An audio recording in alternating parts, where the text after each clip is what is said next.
Hey guys, welcome back to D&D Distilled. I told you we'd be back with another whiskey this week. We're going to do one that a lot of you guys probably don't know of because they're a fairly new distillery. This one's out of Texas. This one's called Balcones. This is their pot still bourbon, and it's just a really neat little bourbon here. And of course, me and Mama Cole are big bourbon fans, so of course we're going to review a really good bourbon for you. So let me go over a little history of Balcones here for you, and that way you guys know a little bit more about them. So Balcones itself started as a company in 2008 in an old welding shop under a bridge in Waco, Texas. Yeah, the same Waco, Texas. They started doing some modifications to the building to make it more sustainable for distilling, and they started distilling in 2009. That's pretty much the basic history of Balcones. They've been producing a lot of award-winning whiskeys ever since. 2018 was a great year for them. They won a ton of awards for their whiskey. But what's kind of unique about them compared to a lot of the other American-made bourbon whiskeys is they specifically use grains across the country, of course, but they use Texas-grown grains in every single batch. So there's a little piece of Texas in every single bottle, and they use a copper still, a copper pot still, and that's a little different because a lot of the other bourbon companies are using column stills. And what Balcones says is the copper still, especially theirs because theirs is unofficially the largest in the world, but they say that the column still strips some of the precious parts of the pure spirit out. So what happens when they use the copper pot still is it keeps that richness and the viscosity, so that way it ages well in the whiskey. Now this is coming from Balcones. I don't know if there's scientific things to that, but you know, hey, sounds good. If you can keep all the good stuff in there, keep it. Other than that, that's pretty much the history of Balcones that I know of. Now, if you guys like watching Whiskey Tribe, they love Balcones. Balcones is one of their favorite places. That's where they get a lot of their whiskey that they do for their experiments. So Balcones is a phenomenal company, and it's out of Texas. So if you guys if you guys never heard of them, look at your local store. They might actually have it there. We only have it in one of our liquor stores here in town, and it's a little bit of a drive, so had to go there. That's right. All right, let's get a little sniff here. If you notice today, we are using snifter glasses today instead of rocks glasses. Figured going with a good bourbon, we might as well go with the proper glass for it too.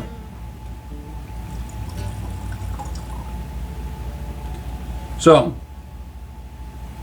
first things first, we're going to give it a nice good swirl, and everyone knows that that's to break up those first set of oils, so that way you get the good aromas. Give it a good nice smell. What do you smell?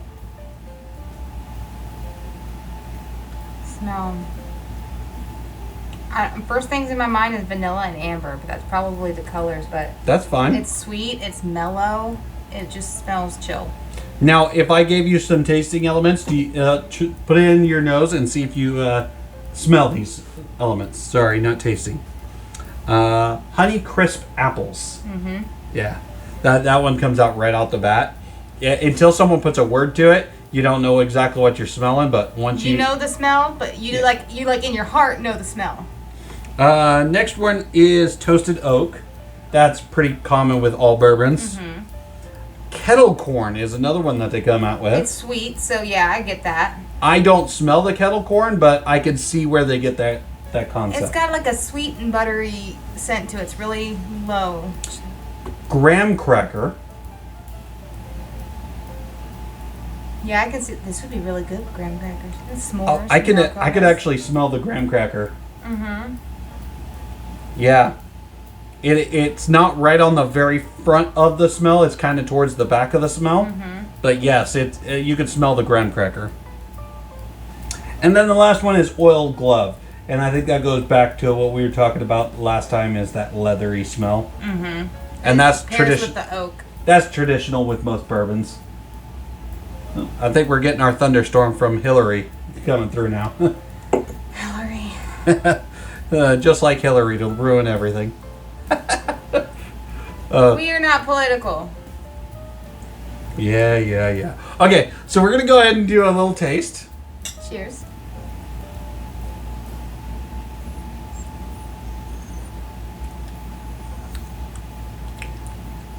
Oh, I love that. The Balcones has just such a complex levels of flavors for a bourbon, and I love it. It's one of my favorite bourbons, if not my favorite now. It might have dethroned Buffalo Trace. I love Buffalo Trace, but this Balcones is. Ooh. We need to do a video on what's my favorite one. What was it? Wild Turkey. It's made by them, but the newest one. That'll come to a future video. Yeah, it's it'll come to me halfway through this video. That's how my memory works. Okay, so I'm gonna give you some tasting notes. You let me know if you taste it. Okay. Okay. I tasted a lot. A lot of flavors in there. First one is honey. Yep.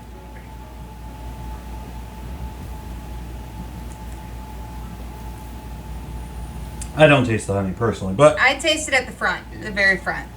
There's a sweetness to it, and then as it sits, the flavor changes and it turns into like a spice. Yeah. So the very next thing on there is sweet cream.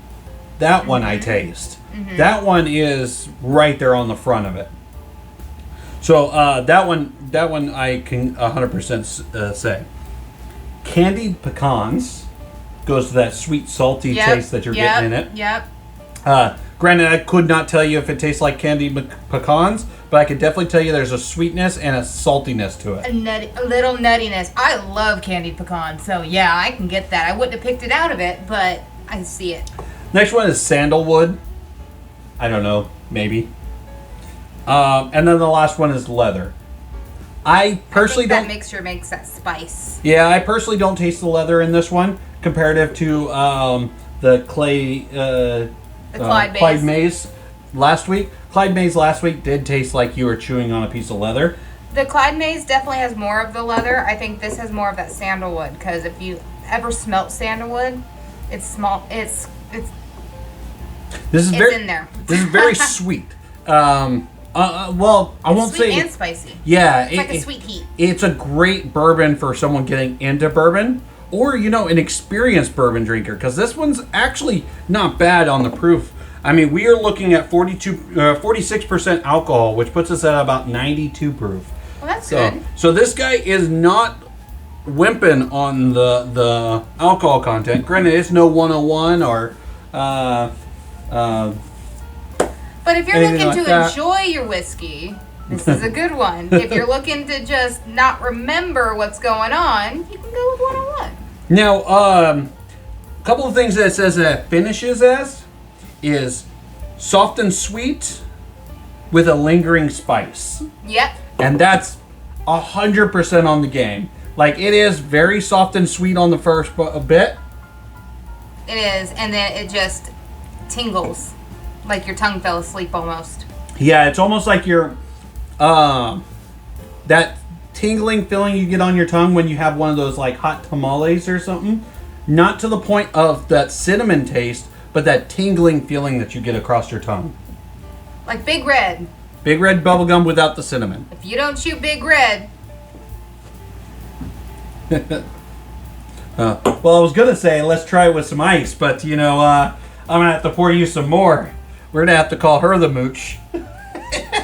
Mooch? Who do you think you are? No, I don't have my tongs. I cannot find them, so you're going to have to put your own ice in there. But I personally like whiskey on the rocks. That's my favorite way to drink it. You drink it how you like it. There's no wrong way to drink whiskey. just enjoy it.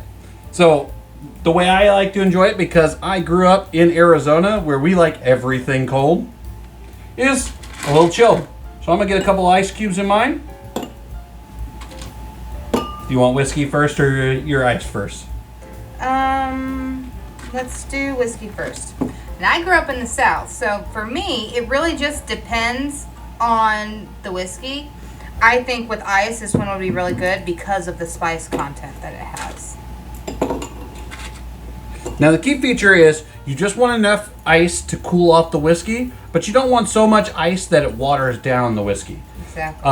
Now the ice will water it down a little bit. Typically that's why you want a whiskey ball, but all of my whiskey balls are way too big for these type of glasses. They don't fit on the rim. Yeah, so I might change this into a different whiskey glass to finish off the night, but for now we'll do it with the snifters.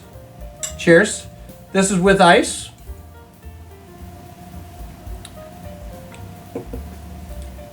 That's a whole different thing. Yeah, so the ice changes it up completely. So you still get the sweetness notes, but there's a lot more smoky notes with it now. It's more smoky, less spicy, and more citrusy than it is like graham crackery. Yeah, and I think that what that is it's the water dumbing down those oils right off the top. Because a little bit of water will take down the oils, the whiskey oils that are right there on the top, that kind of change the flavor profile a little bit. Plus, anybody who knows anything about the way our taste buds work is extreme colds and extreme heats change your flavor palette completely. That's why they say you should try everything at room temperature first, see if you like it, and then heat it up or cool it down, because it completely changes it. That's why you tend to like coffee hot or cold, but you don't tend to like coffee room temperature. I like it however it comes. I don't care. But, yet again, same thing goes with whiskey. I think everyone should try it straight up, but don't judge the entire whiskey off of straight up. Once you try it with straight up, and you determine whether you like it or don't like it from there, then try it the way you like it. Put it in a cocktail. Who cares? It's your whiskey. You paid the money for it. Put some aside and put it in the freezer so it can get cold, so you can taste it cold without the watered downness of the ice. You can. There's so many different ways to enjoy this. You could do that, but I don't like doing that. But a lot of people do. They do have things called whiskey rocks if you don't want to dumb down the drink with ice, where you can still cool down your drink, but it won't water it down, because it's usually made out of metal or granite. Stone. Yeah, and then you stick those in the freezer, they get nice and cold, and then you put them in your whiskey, and it doesn't water down your whiskey in any way. There's so many different ways to enjoy a cocktail, whether it's whiskey, rum, vodka. As long as you're looking up different kinds of things and find out just how you like it. You can do whatever you want. And there's no improper way to enjoy a cocktail, like she was saying. You find what way works best for you, and you drink it the way you like it. I personally like a cocktail once in a while. My cocktails are usually old fashions, which are not so much a cocktail. And mine are more like something that sounds crazy, and he doesn't like them, but that's okay because I do. Yeah, so you drink this whiskey however you like. What I would say is, if you are into bourbons, definitely try out Balcones anytime you get a chance. They do have multiple different types of whiskeys, not just bourbon, but bourbon is their main staple. They do actually have a rye whiskey as well, and that might be on the plate down the road. We'll see. But if it's by Balcones, I'll try it. But yeah, definitely try Balcones. It's a great whiskey. It's made in Texas, and you know, you can't go wrong with a Texas-made whiskey. If they speak with the drawl, they got it, y'all. All right, guys. This is Gun Deity and Mama Cole, and we'll see you for the next one. Cheers.